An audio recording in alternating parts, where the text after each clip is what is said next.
Thank you. I'll just get my screen shared.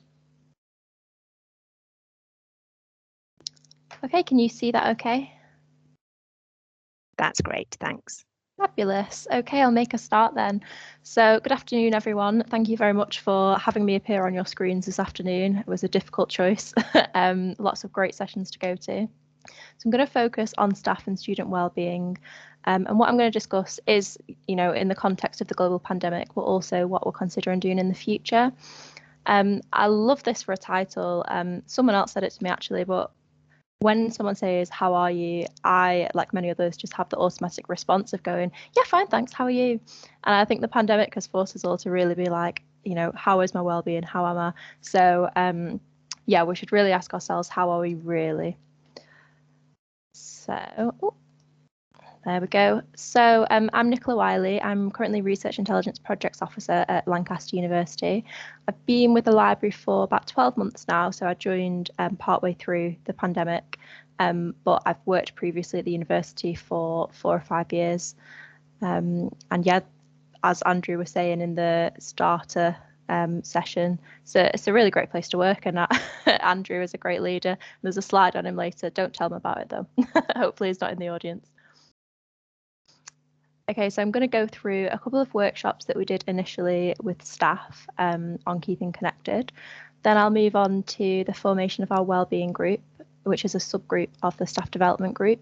And anyone who wants to hear more about the staff development group, there's a talk directly after this one that myself and my colleague Leslie English are doing. So I'd recommend that, obviously, but I am biased. And then we'll have some time for question and answer as well. And there's a workshop element, of course. So that's after the discussion about the wellbeing group. We'll go off into breakout groups for probably about 20 minutes, but we'll see time when we get there. So keeping connected, it's a difficult question. And I'm sure if we all cast our minds back to the start of the pandemic, when we were first told to work from home, I myself had a little bit of resistance because I was like, okay, this hopefully won't go on for too long. And then it kept going on and then continued. So when I joined Lancaster, I got involved with wellbeing for reasons which I'll talk about later today. But we decided that we didn't want Andrew Barker to just say, right, for wellbeing, we're doing this, like tick box. And he didn't want that either. So instead, we planned 2 sessions for staff. They were 1 week apart, and I think they were about November of last year. So in the first part, I pulled in our HR partner and our head of counselling and mental health services. Apologies that if this meeting had been in person, I obviously wouldn't have a photo of them, but because it was virtual, they have managed to appear in this presentation quite a few times. So this was for all library staff, no matter role. So our HR partner really gave us a reminder of things that already happen at Lancaster. So we focus our approach on the 5 ways to wellbeing, and I can share a link later if anyone wants to read more about that. Jane also reminded us of our employee assistance programme and just other services that we as staff could access completely anonymous. And it's a really helpful reminder. We then moved to Kelly. So she reminded us of student support and also a new mental health training e-learning module, which had been released. I think as members of the library, whilst student support isn't, it's not the first thing that we do, it's really important because a lot of students, especially during the pandemic, when the library was one of the only places at Lancaster that remained open, frontline service staff really are the first port of calls. It's really important for staff to be, knowledgeable about where to direct students and how to help.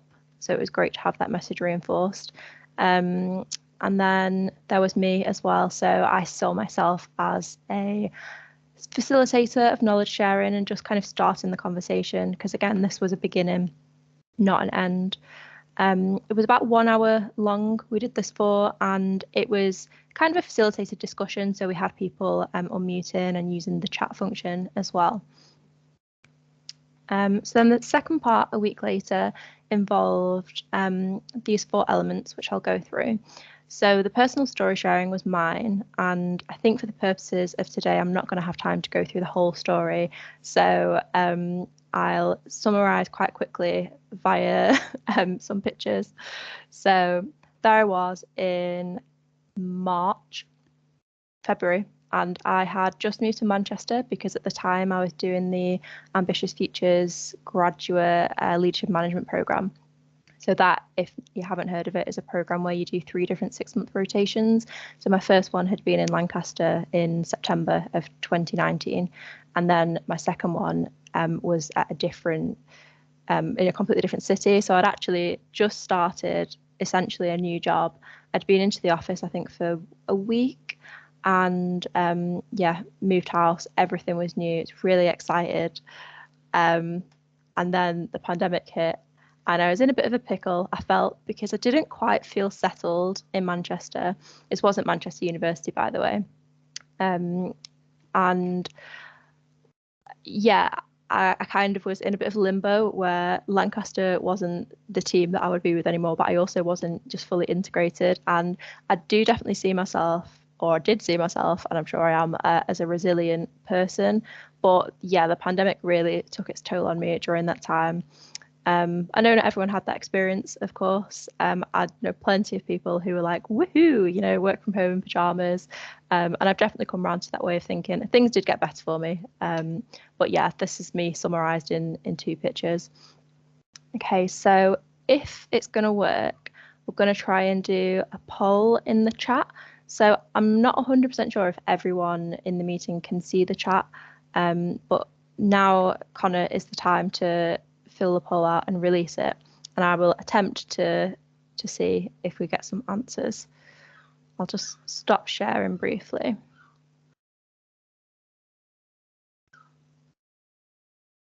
So shortly a poll should appear, and I'm asking you, how connected you feel to your team? So I've asked this at a few different presentations, and it's been interesting seeing the change through the pandemic, really, because a lot of people felt heavily underconnected, like right at the start. And the last time I did it, there was a good spread. Not too many people overconnected, which was good. A good number were just right. So I can see it's just appeared in the chat. I'll just give a couple of minutes. Answers are anonymous, but it will give the responses straight away, so you guys will be able to see it. And I'll make a comment in a moment.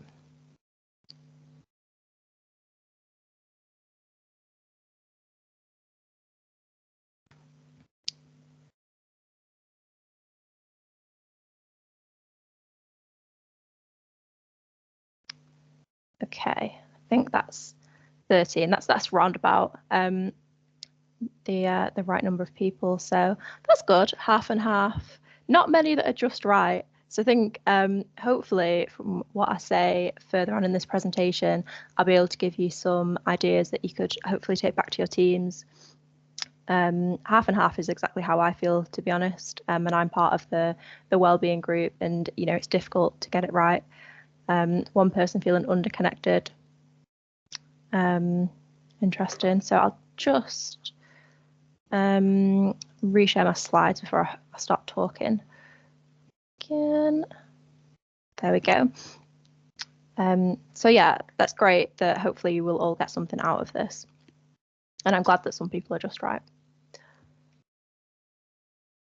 Okay, so still as part of the second session with staff for discussing wellbeing, Andrew Barker, our director, did a small section, and it was really important, I think, to have that, because as a manager or a leader, a director, I think empowering your team and endorsing the activities that they're doing, especially wellbeing, is so important, because I've definitely worked in places where, managers have kind of switched off from this a little bit. And I've included a quote which was from one message from Andrew, in which he talks about working through things and supporting wellbeing and managing anxieties. And it's just good, I think, to get people talking about this. So definitely one of the great things about working at Lancaster is just the level of support, which I think came through again in Andrew's introductory speech, for anti-racism, wellbeing, really important issues. So shout out to Andrew, and no, he doesn't pay me to do this slide. So then the main part of the session, these aren't the questions that you'll be looking at today, by the way, but were breakout sessions. So we split off into groups of around 4 or 5 people. I think I gave people 15 minutes, which was not long enough to discuss this. But we looked at what has kept you connected since March, what has tried but not worked, what might we do differently considering our current working arrangements are set to continue, which of course they did for longer than I think any of us ever thought, and also just reflecting on what you need. And feedback from this was really great. A lot of people turned up. Obviously it's not everyone's thing, and a lot of people had Teams fatigue by this point, but just 2 quotes that I pulled out were that it was a good mix of teams in the breakout room, so an opportunity to discuss with staff members that you might not have even spoken to if you were in the building, and how impressed they were, how inclusive and welcoming they were, and a relatively new member of staff as well said it's definitely made them feel even more part of the library, which is just nice, isn't it? So quick wins, we had an honest catch up with colleagues, and I think again that endorsement from Andrew to give us a protected time, so you didn't have to spend your lunchtime doing this was considered work, and yeah, you got to chat with other colleagues. Straight away, a couple of individuals actually fed back that whilst everyone else was having daily or weekly team meetings, they weren't fully part of a team, so they weren't getting that, and they'd been it slipped through the net essentially. So immediately we were able to pull them into the most relevant team meeting and solved, and that wouldn't have happened if we hadn't have asked, because not everyone wants to speak up. And overall we got the pulse of the group and were able to use this as the foundation essentially to build up our wellbeing support. So like I said, this wasn't just a tick box exercise. We actually used the feedback from the breakout sessions to create mind maps with kind of sub themes. So obviously this was a kind of personal discussion, so I'm not sharing the whole mind map, but in the first circle, that's just one branch, which was talking about positive things that has happened since March. And just to touch on a few, Andrew did a daily news update, and actually he did it from like the start of the pandemic all the way through to I think last week. I've never heard someone say good morning, how are you, in so many different ways. And I think, yeah, again, that just speaks to how good a leader Andrew is. We made sure I had regular all staff catch-ups. Of course, at this point, everything had to be done online, so that's why most of the stuff here is online. Pets, absolutely. I don't know if anyone read my bio for this conference. I did note that I got a pet rabbit during the pandemic. So good. Used to jump up on the chair I was sitting on and things. They're asleep at the moment. But I absolutely love, it can brighten your day when a dog pops up. I love when someone knocks on the door, dog barks, love it. I do like to be productive as well, but it's just something different, isn't it? So we took these mind maps, and it had kind of been in the mix thinking about forming a wellbeing group anyway, but this was just another push in that direction. So we have the library management team at the top of the structure, and then the staff development group feeds into LMT, and then a subgroup of the staff development group is the wellbeing group. So we're focused on staff and student. No one in the library is employed to full-time do anything related to wellbeing. It's all voluntary. But I have to say that the feedback that we got when we did start doing some initiatives, which again I'll talk about, was just so good, because sometimes, yeah, you just need someone to say simple things. Do you want a coffee catch up? Yeah, I've not had any meetings all day, and sometimes you just need to talk to someone. So the serendipity gap is this term that I've kind of coined, and that again was pulled from the feedback during the breakout sessions. So some people completely comfortable working from home, but for a lot of people, they miss the classic, going into the kitchen and bumping into someone you've not seen in a while. It's an unsurprising loss and extremely difficult, as I'm sure we all know, to recreate, but we did our best. So coffee roulette is one thing that we've done. So all other drinks are allowed to be consumed as well. In fact, you can even have a snack. But we kind of within the same week, someone from the wellbeing group will just pop a Teams meeting in and just say, if anyone's free, tomorrow at 2 p.m, come along, and then however many people we get in, it's been a mix, but say there's 15 people or something, we'll spend the first like 5-10 minutes just having a general catch up, and then we'll break off into smaller groups because we're aware that it's hard to speak in a big group, and when do you interject? And it's a surprise because we just use the functionality in Microsoft Teams where you get random participants, so that's been quite nice. And yeah, we'll hopefully get another one of those in soon. And for the future, actually, now that things are starting to move to the hybrid approach, we're hoping to do like the same kind of thing, like in person, but also online. Don't ask me about the logistics yet. This was just an idea I had the other day. But we do have some members of staff that still are not coming onto campus for health reasons, other considerations. So what we want to do is ensure that we don't suddenly move all of our support to be in person and just forget about the other people. So that's definitely on our minds. Christmas jukebox. I cannot believe we're nearly round to the next Christmas, but I had to put it in because we had one member of staff who played the piano for us. We were on mute most of the time, honestly, which made it like awkward but really funny watching people, because obviously when lots of people try to speak at the same time or sing at the same time, you just you can't hear anything. We did do one song all together though, and someone has that recording somewhere. I'm just waiting to be blackmailed over it, honestly. Well, that was a really fun idea, and hopefully this year we'll be able to do things in person. And then one of our more recent things was introducing wellbeing walks.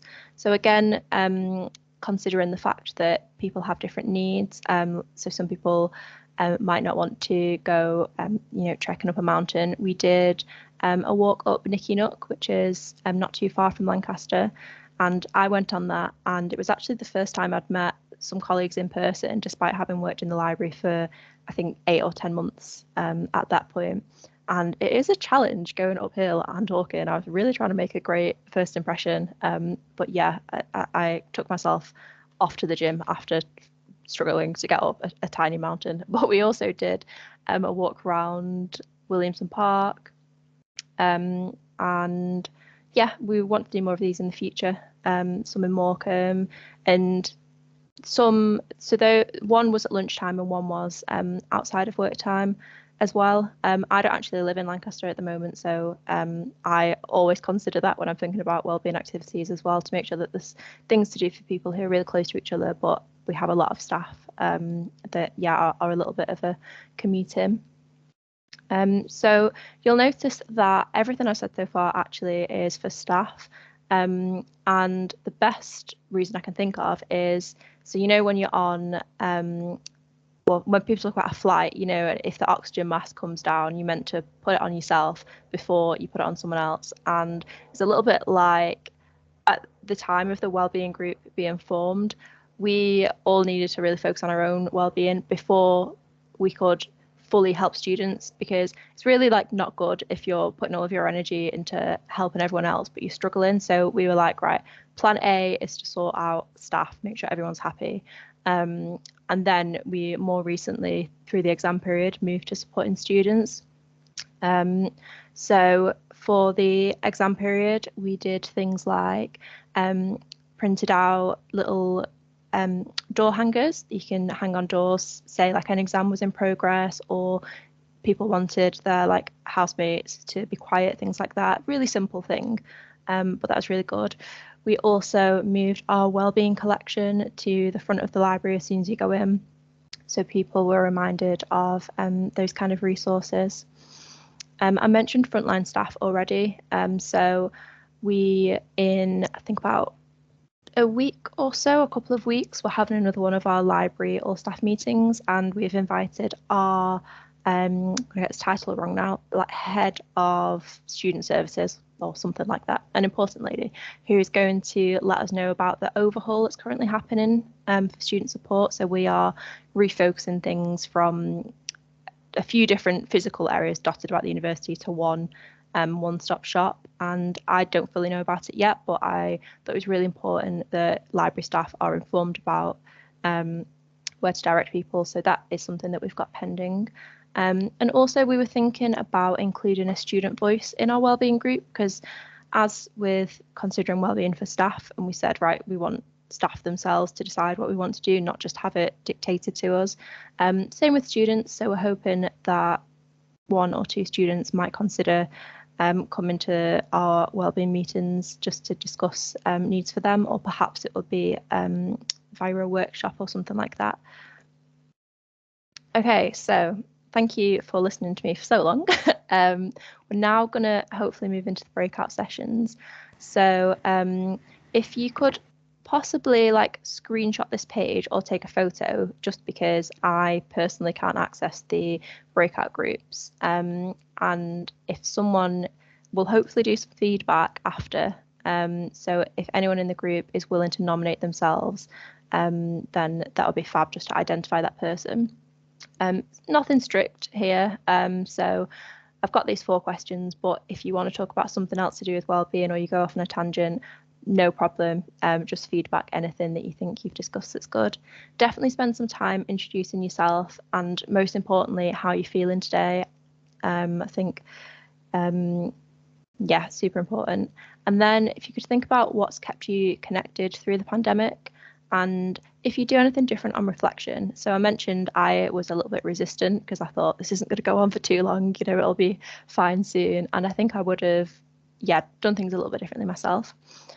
Consider if you think that planned wellbeing activities are still needed, and is it even the responsibility of the library to do them? And then also reflect on the library's role in student wellbeing as well. So you're going to have 20 minutes. Yeah, we're going to do 20 minutes just to allow time to get you into the breakout sessions. So we'll come back, I'll say at 1:45, and then we'll whiz through a little bit of feedback. So if the tech team can attempt to get breakout groups sorted, you'll hopefully, if people haven't used breakout rooms before, John is going to push a magic button and a new meeting will pop up. So there'll be about 4 people with you. And then after 20 minutes, you'll be popped back into this group. And then we'll just spend a couple of minutes feeding back. So fingers crossed that this will work. How are we looking, John?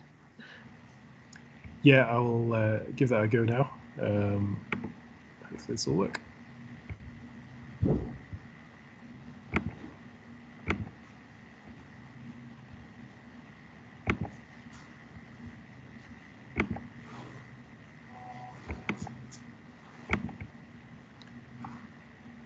Seem to have lost the auto assign button, so I'm just going to quickly do that.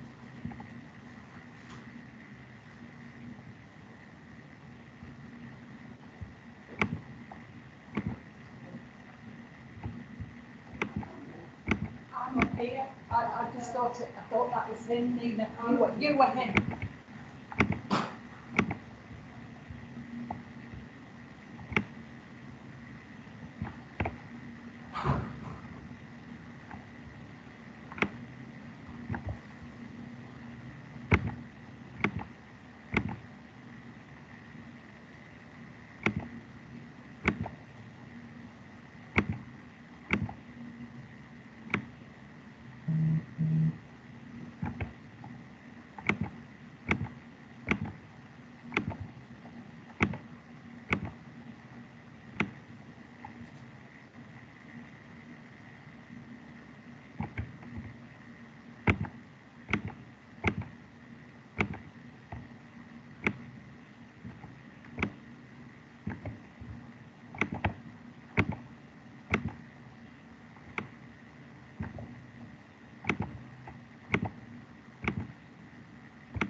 So it's supposed to be doing that now.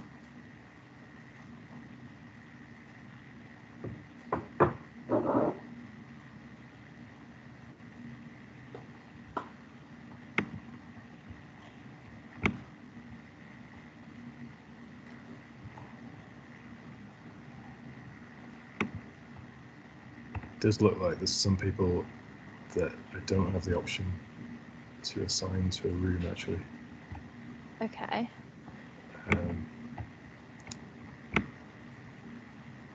Is that the people left in this room? It looks, yeah, I think so. Yeah. If we stop the recording in this room, we could use this as like the final breakout room, if that's okay with